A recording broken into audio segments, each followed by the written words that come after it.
작년에 폐업한 자영업자 수만 100만 명이 넘었다고 합니다. 경기가 좋지 못하니까 버티다 결국 폐업까지 가게 되는 건데요. 상황이 좋지 않은 것 같아요. 근데 지금처럼 사업하기가 어려운 환경 속에서도 돈을 버는 사람들이 있다는 거예요. 오히려 지금 이 상황을 돈 벌기 좋은 기회로 만드는 분들인데요. 그럼 그 돈벌이가 무엇인지 영상을 통해서 확인해 보시길 바랍니다. 안녕하세요. 10년 동안 온라인에서 명품을 팔고 있는 메타포입니다. 요즘에는 큰 건물의 상가들을 보면 창문에 붙어 있는 임대라는 글자가 유독 많이 보이는 것 같아요. 장사를 하다가도 폐업하는 자영업자분들이 참 많다는 건데요. 얼마 전 통계에 따르면 폐업을 신청한 분들이 100만 명에 육박한다고 합니다. 사실 100만 명이면 적은 숫자는 아니잖아요. 경기 침체로 인해서 업종에 상관없이 폐업을 하는 분들이 늘어나고 있다는 거예요. 그럼 이렇게 돈을 벌기 어려운 시기에는 뭘 해야만 진짜 돈을 벌 수 있을까요? 저는 차라리 명품같이 비싼 제품을 한번 팔아보라고 말씀드리고 싶어요. 경기가 안 좋은데 비싼 게 진짜 팔리겠어? 라고 생각하실 수 있는데요. 그럼 제가 왜 명품처럼 비싼 브랜드 제품을 팔면 좋은지 한번 말씀드려 볼게요. 경기가 안 좋을 때 오히려 비싼 명품을 팔면 좋은 그 첫 번째 이유는 바로 가성비 때문이에요. 경기가 어려우니까 소비자들은 가성비를 더 꼼꼼하게 따지기 시작했어요. 다시 말해서 자잘한 거를 여러 개 구매하느니 차라리 비싸고 좋은 거 하나를 구매해서 오래 사용하자, 이런 마인드로 바뀌고 있는 거예요. 특히 선물할 때 가성비를 더 따지더라고요. 친구 여러 명이서 각자 알아서 선물하기보다는 친구들끼리 돈을 모아서 주는 사람 받는 사람 모두 만족할 수 있는 명품 같은 걸 선물로 한다는 거예요. 명품은 아무래도 몇 년을 사용할 수 있고 또 만족도도 높잖아요. 그래서 명품 가방이나 지갑 같은 걸 선물로 많이 하게 되는 거죠. 실제로 경기가 안 좋다 하면서도 요즘에도 선물로 명품을 구매하는 분들은 진짜 많아요. 여자분인데 남성 제품을 구매하거나 반대로 남성분인데 여성 제품을 구매하는 경우죠. 특히 지갑 제품이 인기가 많은데요. 구찌나 생로랑, 보테가 베네타, 샤넬, 루이비통 같이 유명한 명품 브랜드의 장지갑이나 반지갑, 카드 지갑 등이 선물로 많이 팔립니다. 그러면 경기가 어려울 때 오히려 명품처럼 비싼 걸 팔아야 되는 두 번째 이유는 뭘까요? 바로 중저가 브랜드의 붕괴예요. 요즘에는 중간층의 브랜드가 싹 다 사라져 버렸어요. 예전에는 명품과 노브랜드 사이에 코치나 페레가모, 몽블랑이나 닥스, 폴 스미스, 시슬리 같은 중저가 브랜드 제품들이 나름 인기가 괜찮았거든요.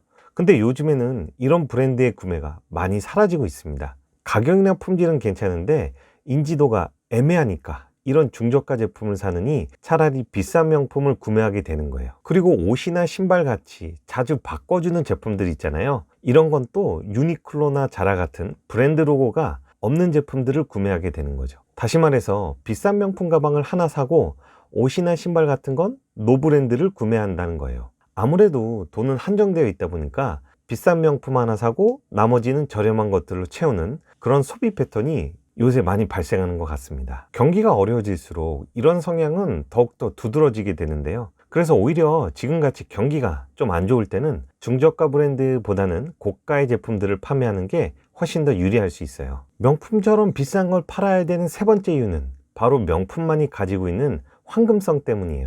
황금성이 좋다는 건 결국 나중에 돈으로 바꾸는 것이 쉽다는 거잖아요. 명품을 조금 쓰다가 질리거나 돈이 필요할 때 빠르게 현금으로 전환할 수 있다는 건데요. 명품은 중고로도 많이 사고 파니까 그게 가능하다는 거예요. 어설픈 브랜드를 구매하게 되면 아무래도 중고로 팔기가 어렵잖아요. 판매를 해도 제값을 받기도 어렵고요. 반면에 비싸고 유명한 명품 브랜드를 중고로 팔면 어떨까요?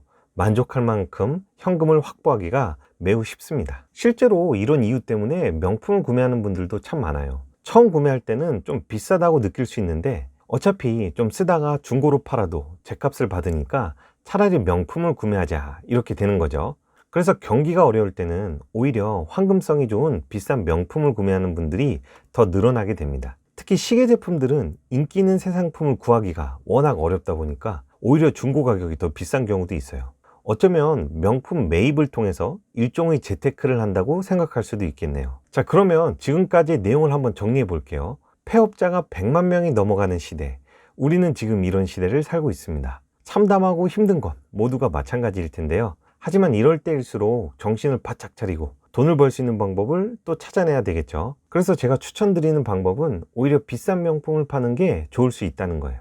그 이유는 뭐 세 가지로 정리해 드렸는데요. 첫 번째는 가성비, 저렴한 걸 여러 개 사느니 차라리 비싼 거 하나 산다. 그리고 두 번째는 중저가 브랜드의 붕괴였습니다. 비싼 명품을 하나 사고 나머지는 저렴한 노브랜드 제품으로 대체한다. 세 번째는 명품이 가지고 있는 우수한 황금성이었죠. 중고로 팔아도 제값을 받을 수 있는 명품의 특성을 잘 활용하는 방법입니다. 이 세 가지는 경기가 어려워질수록 더욱 특별해지니까요. 꼭 기억하시고 사업이나 부업을 선택하실 때 활용해 보시길 바랍니다. 근데 또 이런 분들이 있을 수도 있어요. 아니, 경기가 안 좋은데 진짜 명품 같은 게 팔리겠냐? 그렇게 비싼 제품을 누가 사겠냐? 사업성이 있냐? 이런 의문을 품는 거죠. 사실 이것도 틀린 말은 아니에요. 실제로 요즘에 백화점에 가면 방문하는 고객의 숫자가 예전에 비해서 확연히 줄어든 걸 알 수 있어요. 아무리 명품이 가지고 있는 장점이 많다고 하더라도 비싼 가격 때문에 구매를 망설이게 되는 거죠. 그래서 경기가 안 좋을 때는 명품 중에서도 팔면 진짜 돈이 되는, 마진을 잘 남길 수 있는 아이템을 선택해야 돼요.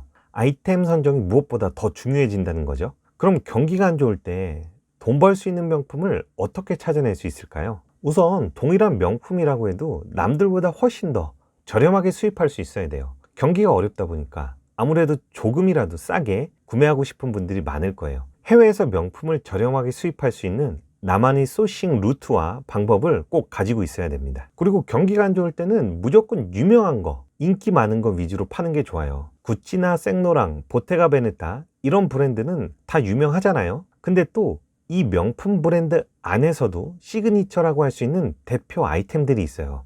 예를 들면 뭐 구찌 하면 오디피아 라인들이 있겠고요. 생로랑 하면 뭐 카메라백, 보테가 베네타는 남성 반지갑, 이런 것들이 각 브랜드를 대표하는 인기 모델들이에요. 아니, 경기가 좋아서 명품 소비가 활발할 때는 명품 브랜드를 보고 사죠. 근데 지금처럼 경기가 어려울 때는 그 브랜드보다는 그 안에 있는 시그니처 인기 모델들을 콕 집어서 사는 경우가 많다는 거예요. 다시 말해서 샤넬이라고 해서 다 잘 팔리는 게 아니라 샤넬 안에서도 유독 인기가 많은 특정 제품들, 예를 들면 뭐 샤넬 클래식 카드 지갑이나 뉴미니 핸드백, 코코핸들, 이런 특정 모델들을 우선적으로 수입해서 파는 게 좋을 수 있다는 거예요. 경기가 안 좋을 때는 명품 브랜드를 대표하는 인기 제품들을 최대한 싸게 구매해서 한번 팔아보세요. 그러면 어떻게 해야 인기 제품들을 싸게 가져와서 팔 수 있을까요? 경기가 안 좋을 때 잘 팔리는 명품 아이템에는 어떻게 찾을 수 있는 걸까요? 이 내용이 궁금하신 분들은 제가 운영하는 블로그에서 그 해답을 한번 찾아보세요. 제가 2년 전부터 쓰던 건데요. 지금 한 300편 넘게 명품 사업에 대한 노하우만 적고 있습니다. 설명란에 블로그 링크 하나 남겨놨으니까 들어오셔서 확인해 보세요. 아니다, 난 좀 더 빠르게 돈 버는 방법을 알고 싶다 하시는 분들은 댓글에 링크 하나 남겨놨으니까요. 그 영상도 함께 보시면 큰 도움 얻어가실 수 있습니다. 그럼 오늘도 영상 시청해 주셔서 감사하고요. 오늘 영상 꼭 참고하셔서 경기가 안 좋은 시기에도 돈 버는 방법을 만들어 나가시길 바라겠습니다. 좋아요와 구독은 영상 만드는 데 큰 힘이 되니까요. 꼭 좀 부탁드리고요. 그럼 오늘도 행복한 하루 되세요. 다음 영상에서 찾아오겠습니다. 감사합니다.